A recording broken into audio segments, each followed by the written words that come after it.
Bismillahirrahmanirrahim. Alhamdulillahi rabbil alamin. Wa bihi nasta'inu ala umurid dunya waddin.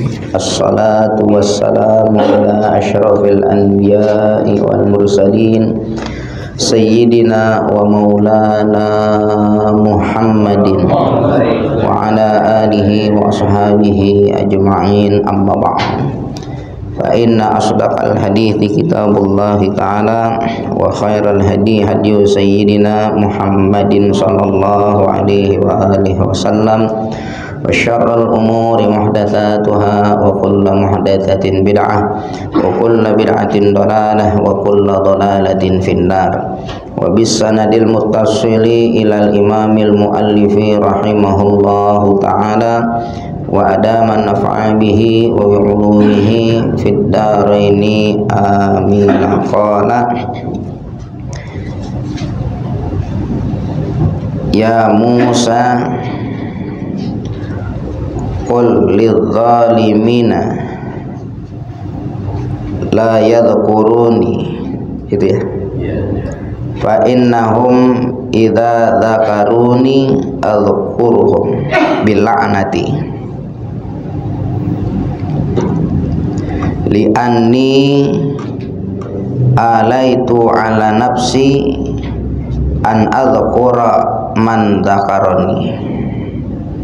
Ya Musa, duhai Musa, ya Allah Ta'ala berfirman kepada Nabi Allah Musa, duhai Musa,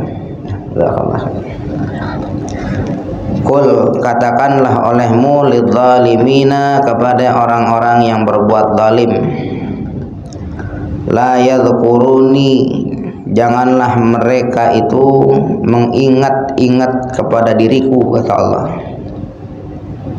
Fa innahum, maka sungguhnya mereka, yakni orang-orang yang zalim itu, idza dzakaruni, apabila mereka mengingat kepadaku, adzkuruhum bil la'nati, maka aku akan ingat pula kepada mereka dengan laknat.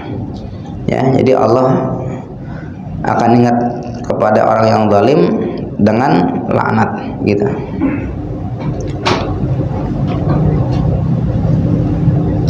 Li'anni, karena bahwasanya diriku, alaitu, aku telah bersumpah, ya, alaitu, aku telah bersumpah, ala nafsi, atas diriku sendiri, an adzkura, bahwa aku akan mengingat, man dzakarani, siapa orang yang mengingat kepadaku.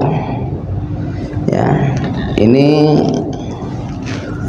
menunjukkan bukan berarti Allah itu tidak boleh diingat, gitu ya, tapi justru Allah memberikan peringatan lidzalimin, untuk orang-orang yang zalim, bahwasanya kalau mereka itu punya mazlimah, ya, suatu perzaliman, barang yang dizalimin,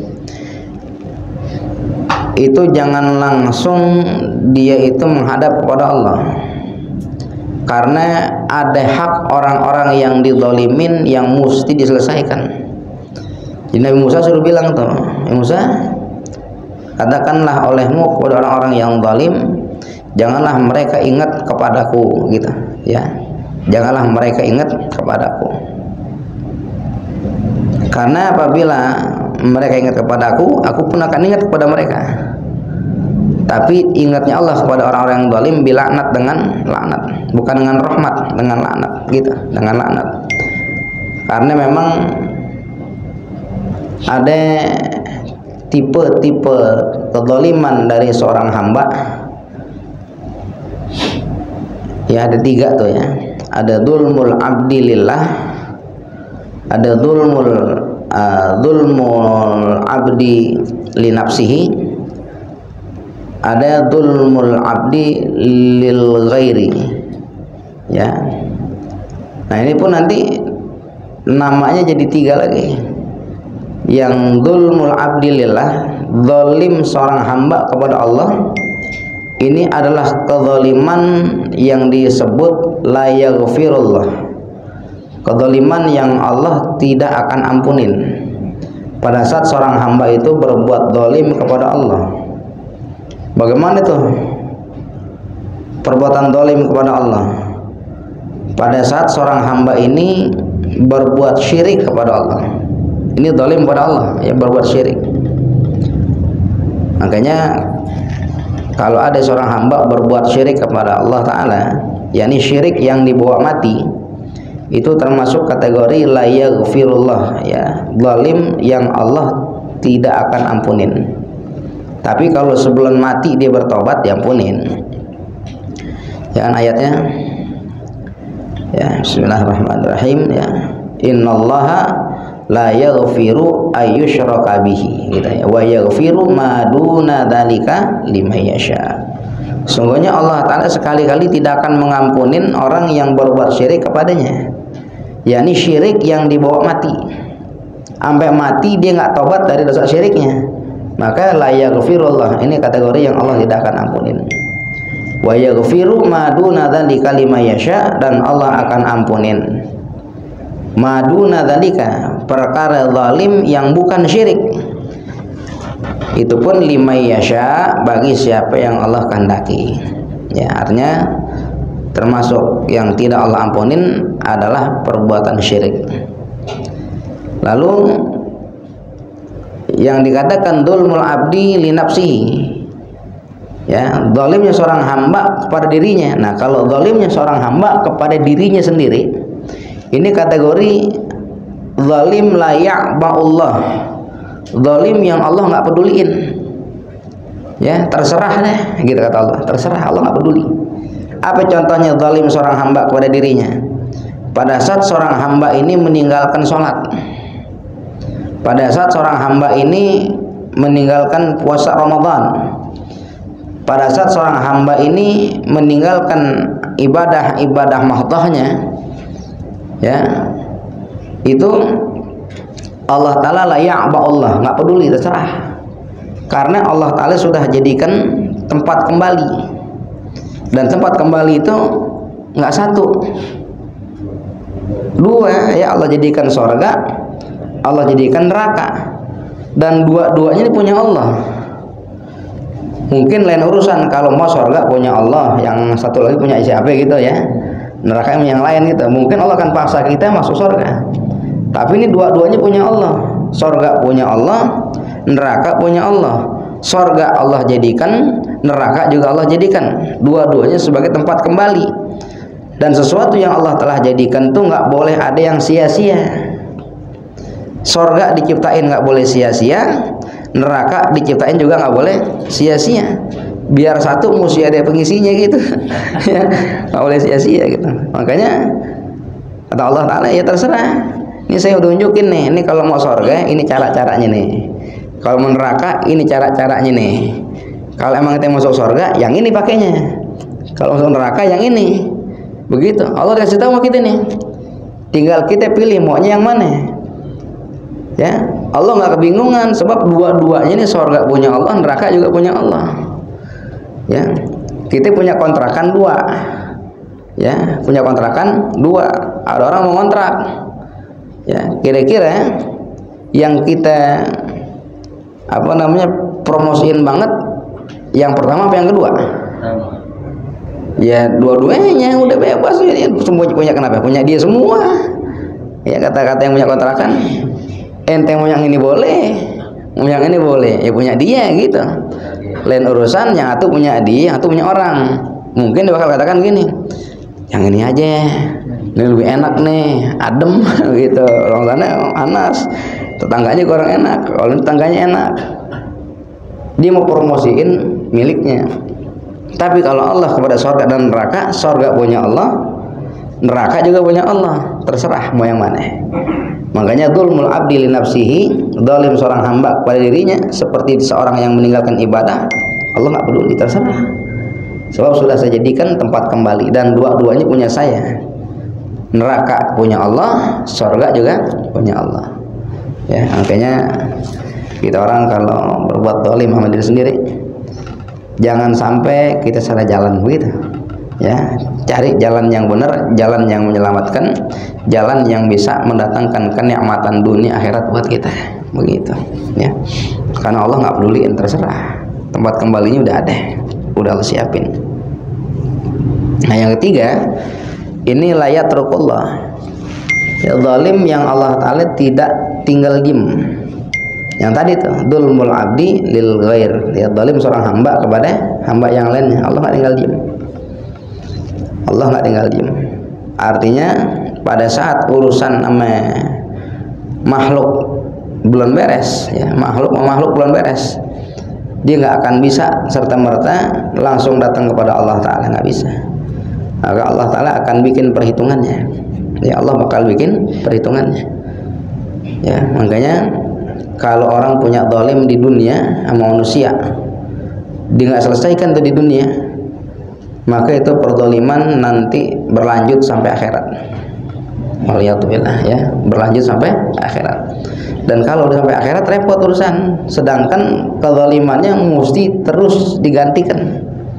Maka yang bisa menggantikan kezaliman di dunia seorang hamba yang berbuat zalim kepada yang dizalimin, nanti amal perbuatannya, amal solehnya. Makanya utang di dunia kalau nggak beres sampai akhirat, nanti di akhirat dia mesti bayar.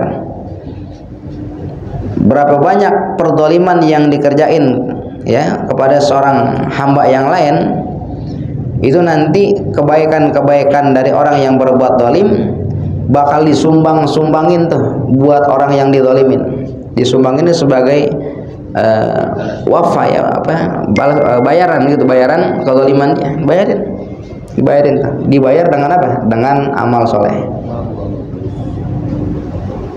Ya, orang muflis tuh, ya, orang yang bangkrut gitu. Itu seumpama kebaikannya nggak nutup gitu, nggak cukup buat bayar kezaliman dia tuh kepada orang lain di dunia, maka pada saat itu akan ditarik keburukan dari orang yang dizalimin, ya, wahumila, lalu orang yang berbuat zalim bakal menanggungnya. Sampai berapa banyak? Sampai selesai urusan perzaliman dulu di dunianya. Itu yang jadi repot. Makanya, ya, jangan aja gitu-gitu ada kezaliman yang masih tersisa di dunia yang nggak beres. Sebab nanti urusannya sampai ke akhirat. Akhirnya amal kita ditarik, nggak cukup dengan amal kita, keburukan orang itu bakal ditarik ke kita kalau kita banyak berbuat zalim. Naudzubillah. Jadi Allah nggak tinggal diem. Itu Nabi Musa tuh disuruh Allah bilangin kita sama orang zalim, dia jangan ingat sama saya. Kalau dia ketemu saya bakal ingat sama dia malah laknat, gitu ya. Saya bakal ingat dia dengan laknat, gitu. Kenapa Allah bakal ingat sama laknat? Karena Allah Ta'ala sudah bersumpah, gitu ya. Apa yang Allah Ta'ala bersumpahnya? Li'ani alaitu ala nafsi, karena bahwasanya diriku sudah bersumpah atas diriku, ya. An adzkura, bahwasanya aku bakal mengingat man dzakaroni, orang yang mengingat kepada diriku. Rapiin dulu deh urusan perzaliman, ya, urusan perzaliman rapiin.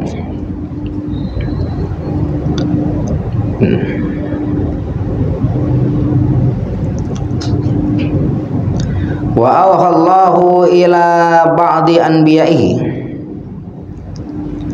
alaihimussalam,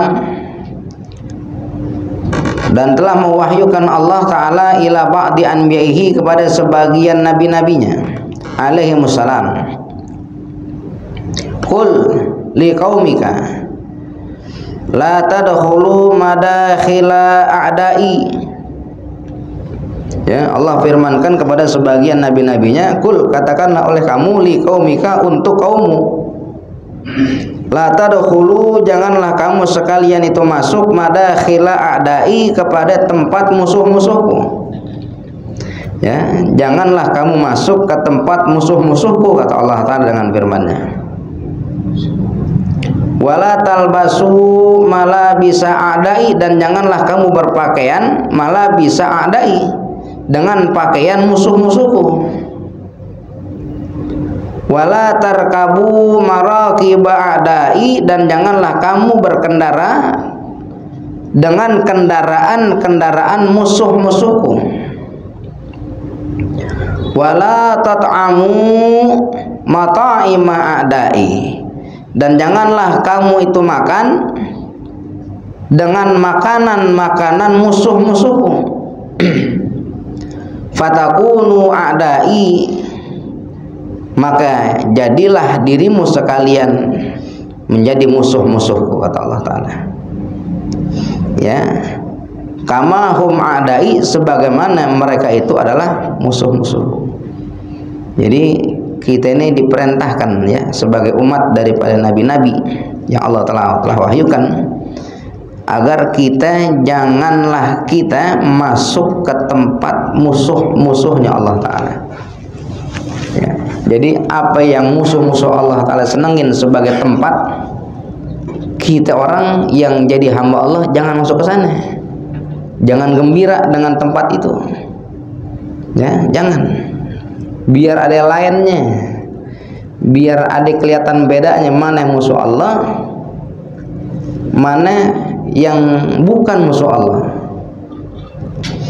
Kalau secara realnya gitu ya, bukan makna yang lain gitu. Umpama musuh Allah senang sama tempat kemaksiatan, maka kita jangan masuk ke tempat maksiat gitu.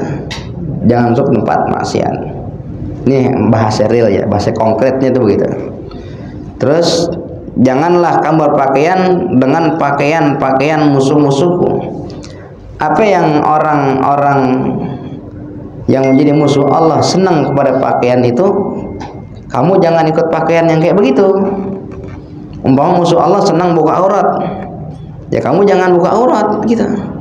Ya, pakai pakaian yang tidak mencirikan musuh-musuh Allah, jangan ikutin.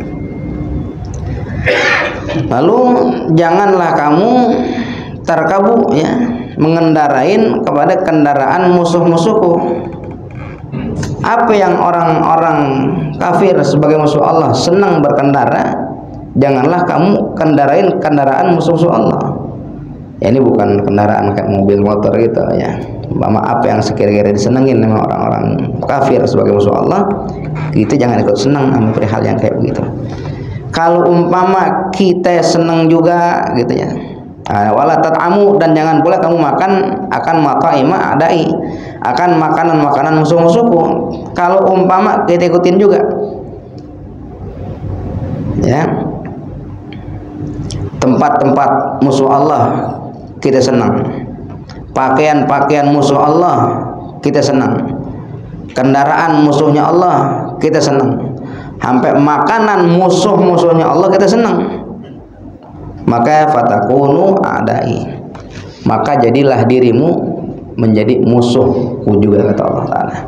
Kamahum a'dai, sebagaimana mereka itu adalah musuh-musuhku. Ya, makanya kita jangan nyerupain perbuatan orang kafir, jangan menyerupain perbuatan musuh-musuhnya Allah. Sebab siapa yang menyerupai, waman tasyabbaha, siapa orang yang menyerupai kauman akan suatu kaum, fahuwa minhum, maka dia bagian daripadanya. Kalau kaum itu musuh Allah, lalu kita menyerupain musuhnya Allah, maka kita bagian dari mereka. Siapa mereka? Musuhnya Allah Ta'ala. Alhamdulillah. Ya, kita yang bagus-bagus dah. Ya, musuh Allah nggak sholat, kita sholat. Musuh Allah nggak puasa Ramadan, kita puasa. Ya, musuh Allah Ta'ala ingkar, kita jangan ingkar. Gitu ya. Jadi jangan berperilaku seperti musuh-musuhnya Allah. Kalau kita berperilaku seperti musuh-musuhnya Allah, maka siap-siap kita bakal dicap seperti mereka, yakni seperti musuh-musuhnya Allah Ta'ala. Ya, hati-hati. Pokoknya apa yang kira-kira musuhnya Allah senangin, kita jangan senengin. Ya, kita jangan senengin kita. Pada hal-hal yang memang haram, begitu ya, yang haram. Kalau mie goreng sih siapa juga suka ya. Ini bukan itu maknanya ya. Tapi yang jadi haram gitu ya, jadi haram buat kita. Jangan ikutin. Oh, musuh Allah suka mie goreng, kita nggak boleh suka mie goreng, nggak begitu. Kalau itu halal, kalau mie kan halal ya, mie boleh, siapa juga boleh. Ini pada perkara yang berurusan ame syariat, ame akidah kita ya. Musuh Allah nyembah patung, kita jangan ikutan nyembah patung. Ya, jangan.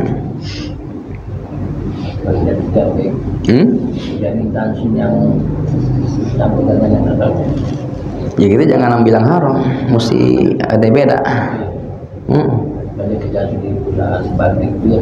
Iya, kalau bisa ya jangan begitu. Repot kalau bir tuh, khamar itu haram sampai harga-harganya. Maknanya haram sampai harga-harganya itu begini, bukan cuman yang minumnya doang yang haram, ya, nyiapinnya haram, gotongnya haram, begitu, gotongnya doang haram, nunjukinnya haram, begitu. Itu maknanya haram sampai harga-harganya. Jadi sebisa mungkin jangan, ya, jangan gitu. Sebisa mungkin jangan. Cari yang lebih baik. Kalaupun kita masuk di situ susah rasa-rasa buat keluar gitu, berat hati kita, azam dari ya Allah saya pengen gitu, ada berontak gitu sampai azam bercita-cita saya pengen yang lebih baik dari ini ya Allah, begitu ya, pengen lebih baik dari ini.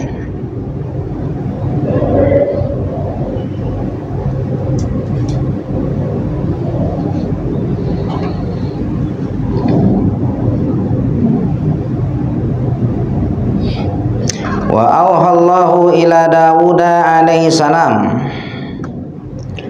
kun bi musta'nisan wa min siwai mustauhishan, ya. Telah memberikan wahyu Allah Ta'ala ila Dawuda kepada Nabi Daud alaihi salam. Kata Allah dengan firman-Nya, kun, jadilah dirimu bi, dengan diriku, musta'nisan, seorang yang jinak. Ya, Allah Ta'ala perintahkan kepada kita agar kita dengan Allah itu jinak, ya. Musta'nisan itu jinak. Apa jinak tuh? Enak, ya, nyaman gitu, nggak gelisah, tenang, atau jinak, ya. Allah perintahkan kita dengan Allah itu suruh jinak. Jadilah kamu nih hamba yang jinak kepadaku, kata Allah Ta'ala gitu, ya. Jinak, ngerasa enak, tenang, nyaman, itu jinak, ya, jinak. Wa min siwai, dan jadilah kamu dari selain aku, kata Allah, mustauhishan, seorang yang resah. Kalau sama selain Allah kita disuruh resah. Orang kalau resah betah nggak berlama-lama? Agak resah, nggak tenang, resah. Tapi kalau sama Allah suruh jinak, orang kalau dijinak enak nggak? Enak, begitu, nurut, ya. Jadi musta'nisan itu jinak maknanya, ya. Anisa, jinak. Sama Allah suruh jinak kita, suruh rasa nyaman, tenang, nggak berontak, nggak gelisah. Tapi kalau sama orang yang selain Allah atau sesuatu selain Allah, kita disuruh mustauhishan, punya perasaan resah. Makanya orang kalau udah dapat dari apa yang Allah perintahkan kayak begini, kalau dia lagi urusan hubungan sama Allah, itu betah berlama-lama, karena enak, ya, jinak dirinya, betah berlama-lama. Tapi kalau saya ngumpul sama orang, mustauhishan, resah, ya, jangan suruh lama-lama, sebentar aja udah nggak enak bawaannya, gitu. Kalau kita gitu nggak kira-kira? Kita sama Allah, sama orang bertahan mana? Sama Allah membayang 10 menit lama banget. Imamnya siapa? Itu imamnya siapa? Iya, tuh imam ngajinya di mana sih? Begitu, kayak begitu kan. Timbang membayang 10 menit. Kadang kita kongko, ya, dari pagi sampai siang gitu. Udah siang nyambung lagi sampai sore. Lembangan mau pulang, katanya mau kemana sih, buru-buru. Buru-buru. Lembangan lagi sholat, kita 10 menit lama banget gitu. Giliran imamnya timbang sembahyang isya 3 menit, ini baru imam. Begitu, baru imam 3 menit isya. Tapi kalau sama dunia berlama-lama kuat gitu, ya. Orang sembahyang 5 menit terasa berat. Orang timbang kongko ngopi, ngomong kagak jelas, ya, ngomongin bini orang aja gitu, ya. 2 jam nggak berasa katanya, nggak berasa ya jam segini aja gitu, nggak berasa jam segini aja. Tapi kalau suruh ibadat ya. Rasa-rasanya sholat yang 4 rakaat 5 menit perasaan kayak berat banget. Kenapa begitu? Karena dia belum dapat jinak sama Allah, ya, karena dia masih ngerasa nyaman sama makhluk. Tapi kalau orang yang udah ngerasa jinak sama Allah, nyaman sama nggak nyaman, meresah sama makhluk, justru pada saat dia lagi kumpul sama makhluk tuh nggak betah, baunya resah, mau buru-buru ketemu Allah lagi, mau buru-buru sholat lagi gitu. Makanya orang yang punya perasaan mustauhishan sama makhluk itu kalau lagi kosong dari ibadah tuh di hatinya yang rindu ibadahnya. Jam berapa sekarang? Masih jam 1. Asar masih lama, kira masa itu. Baru bayang zuhur yang tungguin asarnya. Kita kadang-kadang gitu juga, cuman zuhurnya jam 3 gitu. Asar masih lama. 3 menit lagi, 3 menit lagi. Emang zuhurnya ketelatan kita. Tapi kalau yang jinak sama Allah lagi ibadah, selesai nih yang ditungguin ibadah lagi gitu. Kalau kita kongko udah lama-lama, kongko udah lama nih, yang ditungguin kongko lagi, nanti kalau kita kumpul lagi ya begitu ngomongnya.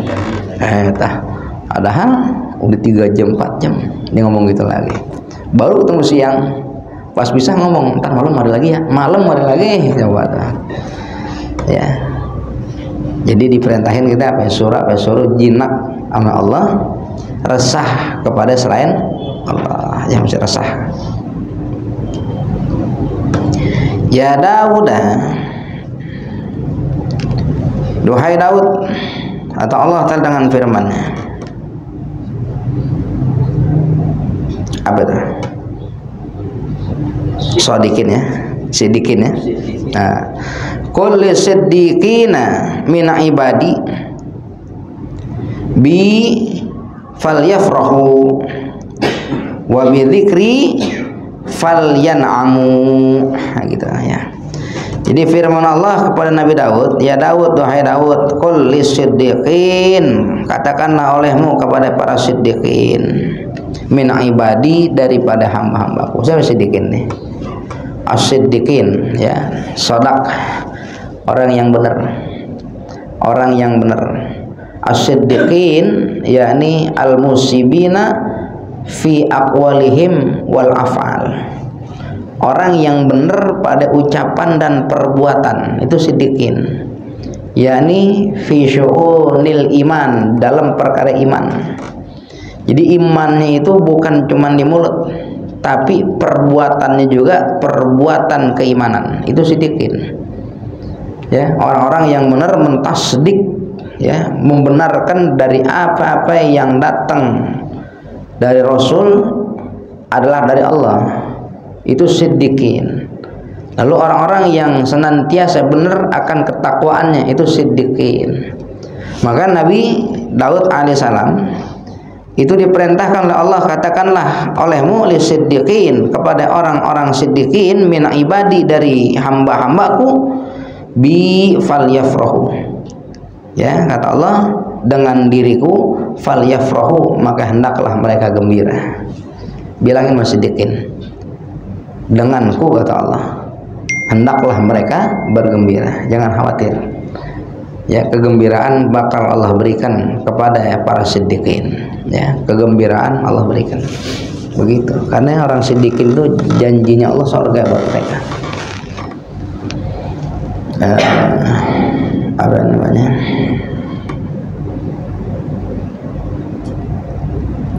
wa may yuti'illah wa rasula fa ulaika ma'al ladzina an'ama Allahu 'alaihim minan nabiyina wasiddiqina wa syuhada'i was salihin wa hasuna ulaika rafiqa. Itu kan siapa orang yang berbuat taat kepada Allah, ya, dan Rasulnya, berbuat taat Allah kepada Allah dan Rasulnya, faulaika, maka mereka itu ma'alladzi, akan bersama orang-orang an'ama alaihim, ya, orang-orang yang telah Allah berikan nikmat atas mereka. Siapa? Minan nabiyyin wasiddiqin, daripada nabi dan siddiqin. Nah, siddiqin ini termasuk orang yang telah mendapatkan nikmat. Jadi masih hidupnya saja siddiqin ini sudah dijanjikan surga. Nah, kita ini disuruh berbuat taat sama Allah dan Rasul biar nanti di surga bersama para nabi, para siddiqin, para syuhada, para sholihin. Gitu. Jadi nanti kita disuruh nih berbuat baik, berbuat taat sama Allah dan Rasul di dunia, biar nanti kita bisa bersama Nabi, bersama Siddiqin, bersama syuhada, bersama sholihin. Berarti ini keempat golongan ini nih memang sudah ada di tempat yang mulia, di tempat yang indah. Karena Allah perintahkan kita berbuat taat biar bisa bersama mereka. Fahasuna ulaika rafiqa, maka sebaik-baik teman itu mereka. Gitu. Ya, teman di mana? Di surga nanti. Makanya orang nanti kalau di surga itu biasa. Ya, orang mukmin itu di surga biasa. Ya, orang beriman di orang mukmin di surga biasa. Karena memang janji Allah buat mukmin itu surga, gitu biasa. Tapi yang luar biasa pada saat mereka bisa bersama Nabi, bisa bersama para siddiqin, bisa bersama para syuhada, bisa bersama para sholihin. Ini yang jadi luar biasa. Kalau timbang masuk surganya biasa. Orang suruh ke Jakarta, ya, orang suruh ke Jakarta. Ya, kalau timbang di pinggir-pinggiran Jakarta sih biasa-biasa aja udah. Tapi kalau umpama nanti kamu ke Jakarta, ya, tinggalnya di Pondok Indah ya, gitu, Pondok Indah bagus nggak? Tempat mentereng, tanahnya juga lumayan per meter, gitu. Ya, kamu nanti ke Jakarta ya. Cuman nanti di pinggiran-pinggiran aja, jangan kemana-mana, kan kita jadi biasa-biasa aja gitu, di emper-emperan. Nah, artinya kalau di sorga orang mukmin itu biasa, karena emang janji Allah buat mukmin sorga yang luar biasa pada saat bisa bersama orang-orang yang spesial yang Allah Ta'ala pilih. Ya, tetangga ente siapa? Tetangga saya. Yang mana itu yang samping rumah? Oh, Mang Yadi, Mang Yadi sih biasa, Mang Yadi, tetangga Mang Yadi. Tetangga ente siapa? Yang mana? Oh, sebelah rumah. Oh, itu baginda Rasul. Luar biasa. Bisa tetanggaan bersama baginda Rasul, tempatnya spesial. Ya, spesial. Mudah-mudahan termasuk kita ya, orang-orang yang nanti mendapatkan surga dan ditempatkan bersama orang-orang yang mulia, bersama baginda Nabi Muhammad SAW. Amin.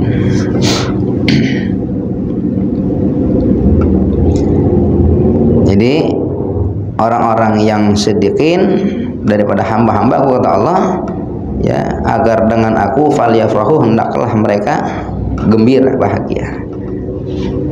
Wa bidzikri, dan dengan mengingat kepadaku falyan'amu, maka hendaklah mereka merasa nikmat. Ya, kalau lagi ketemu Allah, lagi zikir sama Allah, hendaklah kita disuruh merasa nikmat, merasa enak, merasa nyaman gitu.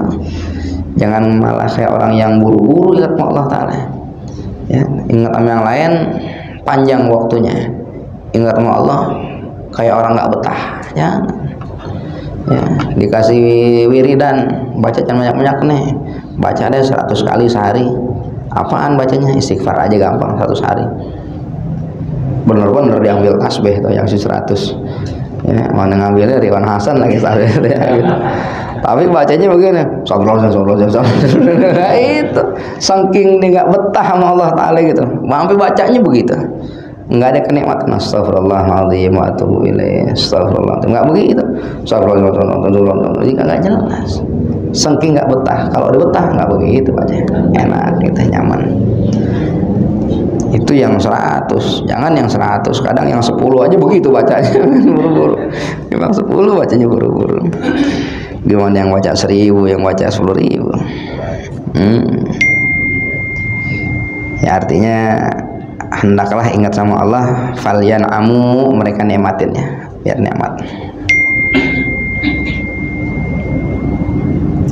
Ya Dawud, habibni ila ibadi.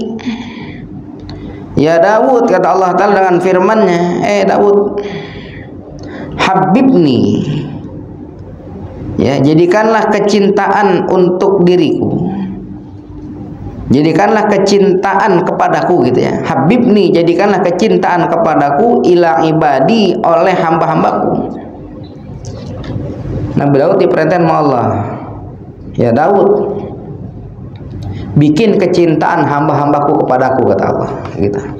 Ya, jadikan kecintaan, ya, kepadaku oleh hamba-hambaku, gitu. Jadi Nabi Daud suruh bikin biar hamba-hamba Allah, umat Nabi Daud biar pada cinta sama Allah gitu. Ya, disuruh. Qala, maka berkata Nabi Daud, ya Rabb, duhai Tuhan, wa kaifa uhabbibuka ilaihim, bagaimana saya bisa menjadikan kecintaan untukmu dari mereka gitu ya. Bagaimana caranya Allah biar saya bisa bikin itu mereka tuh cinta kepada Engkau?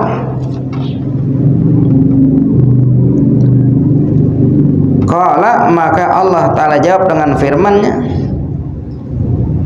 dzakirhum alai, ingatkanlah mereka alai akan kenikmatan-kenikmatanku.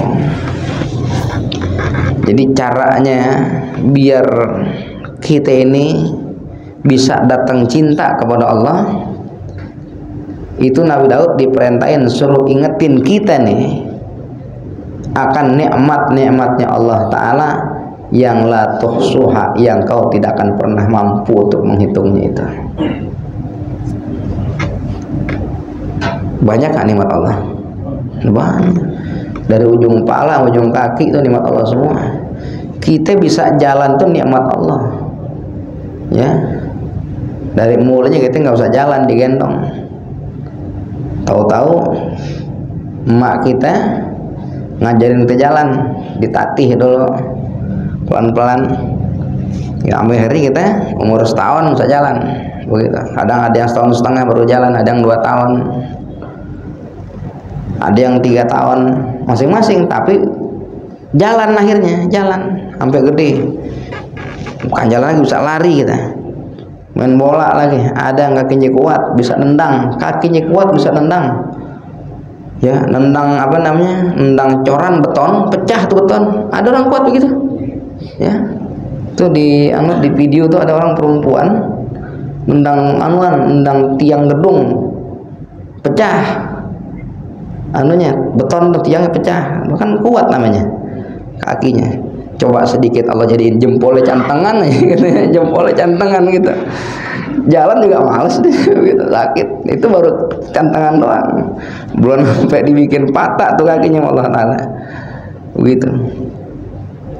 Kita nih pada saat bikin sesuatu maksiat sama anggota tubuh kita, ya, istahaqqa bil bala, itu anggota tubuh yang maksiat tuh punya hak buat dikasih bala. Mustinya mata yang maksiat itu mata dicolok sama Allah Ta'ala. Ya, kuping yang maksiat mesti dibikin budek sama Allah Ta'ala. Mulut yang maksiat mesti disomplakin sama Allah Ta'ala. Tangan yang maksiat, kaki yang maksiat mestinya dipatahin sama Allah Ta'ala. Tapi Allah Ta'ala perbuat begitu nggak sama kita? Kagak. Kadang-kadang malah mata yang suka maksiat semakin dibikin jeli Allah Ta'ala tuh. Ada nggak yang gitu? Makin bikin jeli. Badan yang suka maksiat malah tambahin sehatnya Allah Ta'ala. Itu kan suatu kenikmatan. Entah emang Allah Ta'ala benci sama kita karena kemaksiatan kita, emang Allah Ta'ala masih memberikan kesempatan kita untuk bertobat sama Allah Ta'ala. Kita nggak paham tuh. Harapannya mudah-mudahan itu bukan kebencian Allah, tapi memang Allah Ta'ala berikan kesempatan kita buat bertobat, mudah-mudahan. Kan kenikmatan jadinya. Begitu. Masa iya nggak mau syukur juga sama Allah? Masa nggak mau cinta juga sama Allah? Ada orang ngasih duit kita, saban-saban datang ngasih 500. Kita datang lagi nih ngasih lagi 500. Kita nggak datang, dia yang datang ngasih kita lagi 500. Kira-kira kita mau orang yang suka ngasih sama kita gitu, patutnya kita benci apa kita cintain? Kita cintain. Ya, orang yang sering ngasih sama kita cintain. Patut nggak kita musuhin? Patut nggak? Agak. Kalau sama orang yang saban-saban ngatain kita mulu, fitnah kita mulu, kalau yang kayak gitu kadang-kadang dimusuhin masih pantas. Tapi sama yang suka ngasih kenikmatan, ngasih kebaikan, ngopenin segala macam, patut kita cintain. Itu yang timbang orang ngasih kayak begitu aja kita cinta, bagaimana Allah Ta'ala yang ngasih kita semuanya. Ya. Punya anak sekolah pada bayaran, nggak punya duit, tapi bayar aja pada lulus aja tuh anak. Dari mana duitnya? Allah yang kasih. Akal kadang-kadang nggak sampai mikir, tapi kebaikan Allah kasih buat kita, nggak tahu ada aja. Ya, kita kerja enggak timbang rebak-rebakan doang, tapi bisa beli ini, bisa beli itu, beli ini, beli itu. Akal kita nggak sampai, tapi kebaikan Allah Ta'ala lebih dari segala akal kita. Kan kenikmatan. Masa kita nggak mau sayang juga sama Allah? Masa kita nggak mau cinta juga sama Allah? Masa kita nggak mau syukur juga sama Allah Ta'ala? Coba lihat deh, orang yang putus asa dari kehidupannya, wow, ya Allah, kenapa hidup begini banget, ya Allah, susah hidupnya gitu. Kira-kira seminggu ke depan tuh, kalau Allah kasih umur panjang, masih ada nggak? Masih ada, walaupun masih susah gitu. Tapi masih ada, nggak binasa gitu, nggak binasa. Artinya apa? Alasan susah makan, tapi besok biar kata susah makan, masih makan juga dia. Makan nggak? Makan. Emang udah Allah jamin sih rezekinya. Kalau timbang makan, ya minum, itu yang namanya rizqun matmun, udah Allah jamin. Ya, ini kayak gini nih, air putih nih. Ini ada kopi juga, enak lagi. Di rumah saya pesan nggak? Anak-anak, nanti saya minumnya air putih sama kopi kali gitu. Pesan nggak kira-kira? Lah kagak. Tahu-tahu datang ada. Saya nggak minta, nggak cari, tapi ada. Ini matmun namanya, yang Allah udah jamin sama kita. Kecuali ada yang maksud, yang kita kadang-kadang udah dijamin masih banyak pengennya. Ngapa air putih sih? Sprite ngapa sih gitu? Yang bawa. Nah kalau Sprite kita mesti beli, keluar duit dah, itu maksud namanya. Tapi kalau timbang makan, minum, asal kita nerima, itu udah Allah jamin semuanya. Ya, kita kadang-kadang suka nggak terima yang mau dijamin sih. Rezeki kita nasi, tempe, sambal. Mau kita nasi ke ayam juga, ayam beli. Padahal makan ayam sama makan tempe, kalau kenyang sama nggak? Sama kenyangnya. Cuman lidah sama nafsu aja yang beda gitu ya. Lidah sama nafsu. Kenyangnya mah sama, keluarnya sama. Sama ya?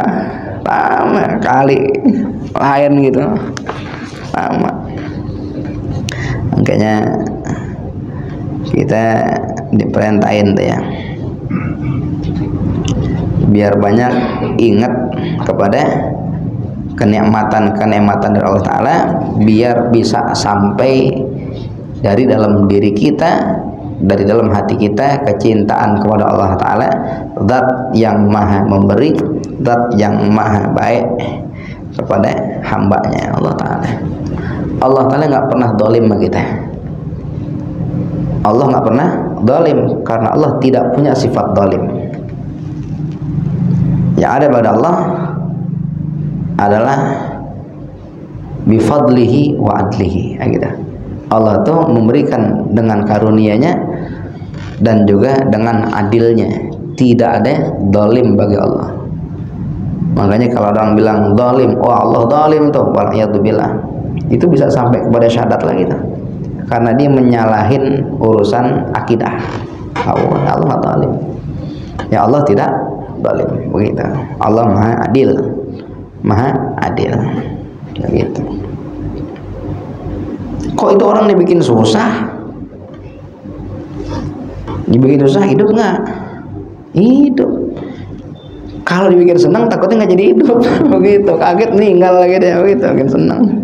Nah, kalau susah jadi hidup gitu. Ada orang gitu, ya. Minta rezeki nih, maunya duit yang banyak. Allah sedikit 30 miliar ya Allah. Padahal di kantong hari-hari timbang 30.000 gitu ya. Tahu dikasih sama Allah, bisa kaget. Kalau kagetnya parah, bisa meninggal, begitu ya. Nggak jadi senang dengan nikmat yang ada.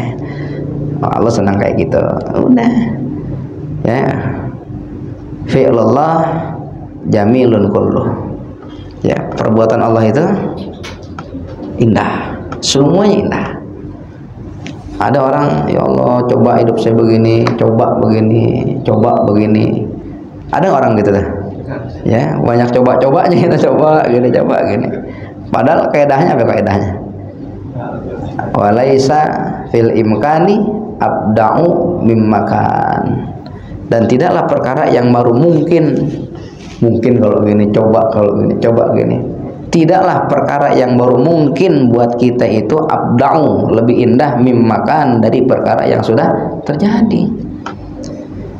Makan ayam ngayal, makan tempe bener, enak mana? Mau siapa juga tanya, pasti juga makan tempe bener lebih enak timbang makan ayam ngayal gitu. Udah ada yang terjadi sama kita itu terbaik dari Allah buat kita. Kalau terbaik buat kita, bagus buat kita, bagus buat keluarga kita, anak bini kita, bagus buat masyarakat, bagus buat semua orang. Kalau udah Allah Ta'ala jadikan buat kita. Cuman kadang-kadang salahnya kita udah diatur sama Allah, ikut ngatur juga sih, jadi berantakan jadinya gitu. Ya, terima aja hal-hal yang diatur sama Allah Ta'ala, enak semuanya. Tugas kita tinggal jalankan kewajiban-kewajiban kita aja udah. Minta urusan minta sama Allah Ta'ala, minta beres deh insyaallah. Ya, mudah-mudahan Allah kasih kebahagiaan buat kita yang banyak ya, bahagia di dunia, bahagia di akhirat. Ya, amin ya rabbal alamin. Ya Dawuda, ya man radda ilayya hariban katabtuhu jihbitan. Ya itu loh. Ya Dawuda wallahu a'lam bishawab.